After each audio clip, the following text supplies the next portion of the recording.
क्या आपने कभी अपने आप से यह सवाल पूछा है कि यह शरीर जो आपको मिला है, क्या यह सिर्फ आपका है या यह एक उधार है, एक जिम्मेदारी है, एक ऋण है जिसे चुकाए बिना आप कहीं जा ही नहीं सकते?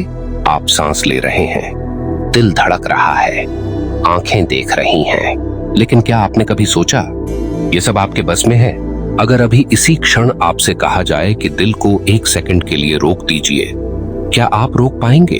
नहीं, क्योंकि यह देह आपकी नहीं है, यह आपको दी गई है और जो दिया गया है उसका हिसाब भी देना पड़ता है। आप इस वीडियो को अंत तक देखिए, क्योंकि आज जो बात होगी वह केवल ज्ञान नहीं होगी, वह एक आईना होगी जिसमें आप खुद को देखने से बच नहीं पाएंगे। अब ध्यान से सुनिए। आपको लगता है कि आप इस शरीर के मालिक हैं, लेकिन सच्चाई यह है कि आप सिर्फ इसके उपयोगकर्ता हैं। जैसे किसी को कुछ समय के लिए कोई चीज दे दी जाती है इस्तेमाल के लिए, वैसे ही यह शरीर आपको मिला है और जो चीज उधार में मिलती है उसका एक नियम होता है, या तो उसे संभाल कर लौटाओ या फिर उसकी कीमत चुकाओ। अब सोचिए, आपने इस देह के साथ क्या किया है? आपने इसे भोग में झोंक दिया, आपने इसे क्रोध में जलाया, आपने इसे आलस्य में सड़ा दिया, और जब यह थक गई, टूटने लगी, तब आपने कहा, हे भगवान मुझे बचा लो। कितनी अजीब बात है। जब उपयोग करना था तब आपने अपनी मनमानी की, और जब हिसाब देने का समय आया तब आपको भगवान याद आ गए। सुनिए, यह संसार कोई भावनात्मक कहानी नहीं है, यह एक सख्त व्यवस्था है जहां हर चीज का संतुलन होता है। आप जितना लेते हैं उतना देना पड़ता है, आप जितना तोड़ते हैं उतना जोड़ना पड़ता है, और आप जितना इस शरीर का दुरुपयोग करते हैं उतना ही उसका दर्द आपको चुकाना पड़ता है। आपने देखा होगा, कुछ लोग बिना कारण बीमार रहते हैं, कुछ लोग हमेशा थके हुए रहते हैं, कुछ लोग अंदर से खाली खाली महसूस करते हैं। यह सब अचानक नहीं होता, यह उस देह के ऋण का ब्याज है जिसे उन्होंने कभी समझा ही नहीं। आप सोचते हैं कि आप आज जो कर रहे हैं उसका असर बस आज तक रहेगा, लेकिन नहीं, यह शरीर एक रिकॉर्डिंग मशीन है।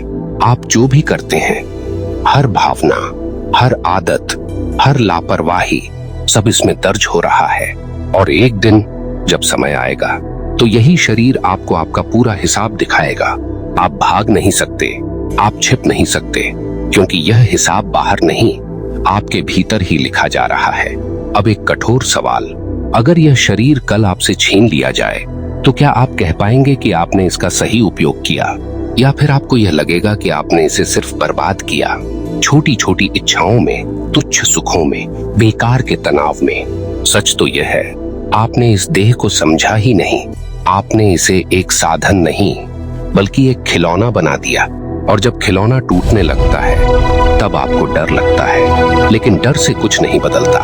आपको समझना होगा, यह देह एक माध्यम है जिसके जरिए आप खुद को जान सकते हैं, जिसके जरिए आप उस सत्य तक पहुंच सकते हैं जो जन्म और मृत्यु से परे है। लेकिन आपने क्या किया?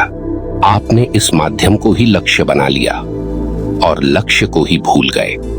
यही सबसे बड़ी गलती है।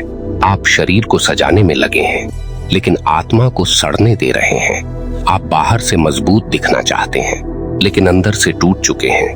और फिर आप कहते हैं, जीवन में शांति नहीं है। शांति कैसे मिलेगी जब आपने उस चीज को ही नजरअंदाज कर दिया जो आपको शांति दे सकती थी?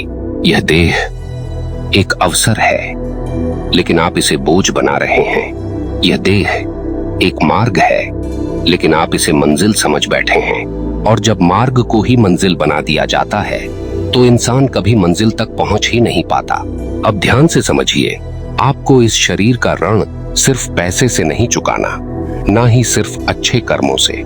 आपको इसे समझ से चुकाना है, जागरूकता से चुकाना है। जब आप इस देह का उपयोग सही दिशा में करते हैं, जब आप इसे अनुशासन में रखते हैं, जब आप इसे सिर्फ भोग का साधन नहीं बल्कि साधना का माध्यम बनाते हैं, तभी आप इसका ऋण चुकाना शुरू करते हैं।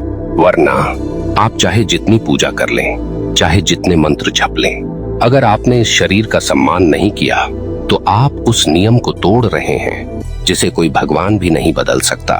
यह कठोर है, लेकिन यही सत्य है। आपको यह समझना होगा कि यह शरीर आपका साथी है, लेकिन यह गुलाम नहीं है। आप इसे जितना दबाएंगे यह उतना ही विद्रोह करेगा, बीमारी के रूप में, दर्द के रूप में, बेचैनी के रूप में। और तब आप समझेंगे कि आपने इसके साथ कितना अन्याय किया, लेकिन तब तक बहुत देर हो चुकी होगी। इसलिए अभी इसी क्षण रुक जाइए और अपने आप से पूछिए, क्या मैं इस देह के साथ न्याय कर रहा हूं या मैं सिर्फ इसे इस्तेमाल कर रहा हूं? क्योंकि याद रखिए, देह का ऋण तो चुकाना पड़ेगा, चाहो या ना चाहो। और जो इसे समझकर चुकाता है वह मुक्त हो जाता है, लेकिन जो इसे अनदेखा करता है वह उसी चक्र में फंस जाता है जहां हर जन्म एक अधूरा हिसाब बनकर रह जाता है। और वही अधूरापन, वही बेचैनी, वही अनजाना सा डर आपको बार बार उसी चक्र में धकेलता रहता है। आप सोचते हैं कि जीवन बस यूं ही चल रहा है, लेकिन सच्चाई यह है कि जीवन आपको चला रहा है, आपको वहां ले जा रहा है जहां आपका हिसाब अधूरा पड़ा है। ध्यान से देखिए, आप बार बार उन्हीं परिस्थितियों में क्यों फंसते हैं? बार बार वही गलतियां क्यों दोहराते हैं? बार बार वही लोग, वही दर्द, वही संघर्ष आपके जीवन में क्यों लौट आते हैं? क्योंकि देह का ऋण अभी बाकी है। यह शरीर सिर्फ मांस और हड्डियों का ढांचा नहीं है, यह एक अधूरी कहानी है जिसका हर पन्ना आपके कर्मों से लिखा जा रहा है। और जब तक यह कहानी पूरी नहीं होती, आपको बार बार उसी पन्ने पर लौटना पड़ता है, चाहे आप चाहें या ना चाहें। आप भागना चाहते हैं, लेकिन भागने से क्या होता है? आप शहर बदल लेते हैं, लोग बदल लेते हैं, परिस्थितियां बदल लेते हैं, लेकिन क्या आपने खुद को बदला? नहीं। और जब तक आप नहीं बदलते, तब तक यह देह, यह जीवन आपको बार बार उसी जगह खड़ा कर देगा जहां से आपने सीखने से मना कर दिया था। सुनिए, यह कोई सजा नहीं है, यह एक व्यवस्था है जिसे आप कर्म का नियम कह सकते हैं, या फिर अस्तित्व की सटीक गणित। यहाँ कुछ भी अनियमित नहीं है, यहाँ हर दर्द का कारण है, हर सुख का भी कारण है, और यह कारण कहीं बाहर नहीं, आपके अपने भीतर है। अब एक और कठोर बात सुनिए, आप अपने शरीर से प्यार नहीं करते, आप उसका उपयोग करते हैं। प्यार होता तो आप उसे थकाते नहीं, उसे जहर नहीं देते, उसे गलत आदतों में नहीं धकेलते। लेकिन आप क्या करते हैं? जब मन हुआ उसे भूखा रख दिया, जब मन हुआ उसे ठूंस ठूंस कर भर दिया, जब मन हुआ उसे जागते रखा, जब मन हुआ उसे गिरा दिया। और फिर आप उम्मीद करते हैं कि यह शरीर आपको शांति देगा। कैसे देगा? आपने इसे कभी समझा ही नहीं। आप इसे आदेश देते रहे, लेकिन कभी इसकी आवाज नहीं सुनी। जब यह थक कर कहता है रुक जाओ, आप उसे दबा देते हैं। जब यह दर्द के जरिए संकेत देता है कुछ गलत है, आप उसे दवा से चुप करा देते हैं। आपने इस शरीर को एक मशीन बना दिया है जिसे आप बस चलाना चाहते हैं, बिना यह समझे कि इसकी भी सीमाएं हैं, इसकी भी जरूरतें हैं, इसकी भी एक भाषा है। और यही सबसे बड़ा अन्याय है। याद रखिए, अन्याय का हिसाब हमेशा होता है, चाहे वह किसी और के साथ हो या खुद के साथ। और जब आप अपने ही शरीर के साथ अन्याय करते हैं तो उसका परिणाम और भी गहरा होता है, क्योंकि यहाँ आप पीड़ित भी हैं और दोषी भी। अब सोचिए, जब यह शरीर आपका साथ छोड़ देगा, जब ये आपकी बात मानना बंद कर देगा, तब आप क्या करेंगे? आप उसे मजबूर नहीं कर पाएंगे, आप उसे डरा नहीं पाएंगे, क्योंकि तब सत्ता उसके हाथ में होगी और आप सिर्फ एक दर्शक बनकर रह जाएंगे जो देखेगा कैसे उसका ही बनाया हुआ असंतुलन अब उसे निगल रहा है। यह कठोर है, लेकिन यह सच है। आपने जीवन को बहुत हल्के में लिया है। आपने सोचा अभी तो समय है, बाद में संभाल लेंगे, लेकिन समय कभी बाद में नहीं आता, वह हमेशा अभी में ही होता है। और जो अभी को खो देता है वह सब कुछ खो देता है। अब एक गहरी बात समझिए, देह का ऋण सिर्फ बीमारी या दर्द से नहीं चुकता, कई बार यह मानसिक अशांति के रूप में आता है। आपके भीतर एक खालीपन, एक बेचैनी, एक अनजाना सा डर जो बिना कारण आपको घेर लेता है। आप समझ नहीं पाते कि सब कुछ होते हुए भी आप अधूरे क्यों हैं। यह अधूरापन उसी ऋण की याद दिलाता है जो आपने अब तक चुकाया नहीं। आप बाहर समाधान ढूंढते हैं, नए रिश्तों में, नई चीजों में, नए अनुभवों में, लेकिन वह खालीपन भरता नहीं, क्योंकि वह बाहर से नहीं भरेगा। वह तभी भरेगा जब आप भीतर झांकेंगे, जब आप खुद से पूछेंगे, मैं इस देह के साथ क्या कर रहा हूं, मैं इस जीवन को किस दिशा में ले जा रहा हूं, और सबसे जरूरी, क्या मैं सच में जी रहा हूं या सिर्फ समय काट रहा हूं। क्योंकि बहुत बड़ा फर्क है। जीना मतलब जागरूक होना, हर क्षण को समझना, हर क्रिया को जिम्मेदारी से करना, और समय काटना मतलब बस दिन गुजरना, बिना समझे, बिना महसूस किए। आप कौन सा जीवन जी रहे हैं? ईमानदारी से जवाब दीजिए, क्योंकि यहाँ कोई और नहीं है जिसे आप धोखा दे सकें। यहाँ आप हैं और आपका सच है, और यह सच जितना जल्दी सामने आए उतना ही अच्छा है। वरना देह आपको मजबूर कर देगी, दर्द के जरिए, बीमारी के जरिए, टूटन के जरिए, कि आप रुकें और खुद को देखें। लेकिन तब तक बहुत कुछ हाथ से निकल चुका होगा। इसलिए अभी भी समय है। अपने इस शरीर को समझिए, इसे सम्मान दीजिए, इसे सिर्फ भोग का साधन मत बनाइए, इसे एक साधना बनाइए, क्योंकि यही वह द्वार है जिससे होकर आप उस सत्य तक पहुंच सकते हैं जिसे जानने के बाद कोई रण बाकी नहीं रहता। और जो इस द्वार को ही अनदेखा कर देता है वह बाहर ही भटकता रहता है, हर जन्म में, हर परिस्थिति में, उसी अधूरे हिसाब के साथ। और यह अधूरापन ही आपकी आत्मा को चैन से बैठने नहीं देता। आप बाहर से जितना भी मुस्कुरा लें, अंदर कहीं न कहीं एक खामोश बेचैनी चलती रहती है, जैसे कुछ ठीक नहीं है, जैसे कुछ छूट गया है, जैसे कुछ पूरा होना बाकी है। और सच यही है, कुछ बाकी है, क्योंकि आपने अभी तक इस देह का अर्थ नहीं समझा। आपने इसे सिर्फ जीने के लिए इस्तेमाल किया, लेकिन समझने के लिए नहीं। अब एक बात बहुत साफ सुन लीजिए, यह देह आपको सिर्फ सुख लेने के लिए नहीं मिली, यह आपको सच्चाई देखने के लिए मिली है। लेकिन सच्चाई देखने की हिम्मत बहुत कम लोगों में होती है, क्योंकि सच्चाई हमेशा मीठी नहीं होती। वह चुभती है, वह आपके भ्रम तोड़ती है, वह आपको आपकी औकात दिखाती है।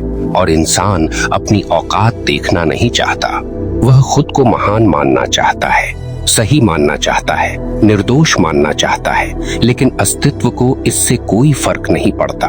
वह आपको वही दिखाएगा जो आप हैं, ना कि जो आप सोचते हैं कि आप हैं। और जब यह देह टूटने लगती है, जब यह आपका साथ छोड़ने लगती है, तब पहली बार आपका अहंकार हिलता है।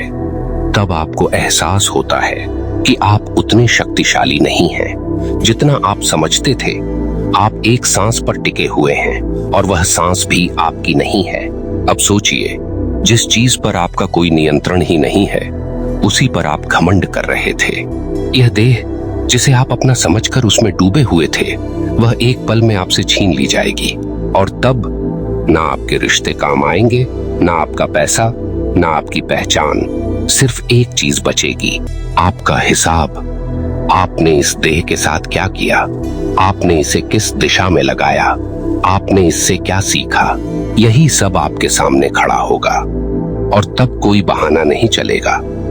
आप यह नहीं कह पाएंगे कि मुझे पता नहीं था, क्योंकि संकेत आपको हर दिन मिल रहे थे।